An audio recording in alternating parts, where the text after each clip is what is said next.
नमस्कार जय जगन्नाथ शुभ सकाळ मु लिपुन आपण मानक पाई नेकी आसीछि आज सकाळर केतोटी गुरुत्वपूर्ण खबर सेतिपाई वीडियो को शेष पर्यंत देखिबाकू मोर अनुरोध चलंतु आज सकाळर खबर उपरे नजर पकाइबा किंतु ता पूर्वरु जदि आपण माने एजाय हम चैनल को सब्सक्राइब करनाहंती ताहाले एबे ही सब्सक्राइब करी पाखर दिबा बेल आइकन दबाई ऑल उपरे क्लिक कर दियंतु।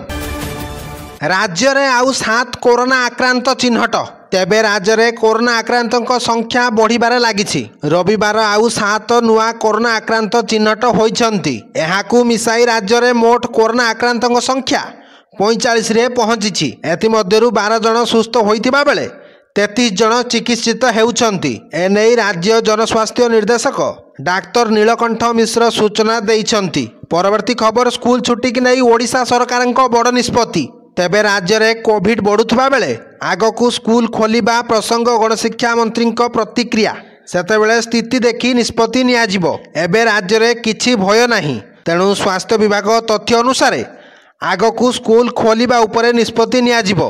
तेबे मे 6 तारिख रु जून 17 तारिख पर्यंत खरा छुट्टी पाई समस्त विद्यालय गुडी को बंद रखिबाकू निर्देश दिया जाइतिला। तेणु सेहीपरि आसंता 17 तारिख रे स्कूल खोलिबो कि नाही सरकारक निष्पत्ति परे जणा पड़िबो। Bureau report Odisha news.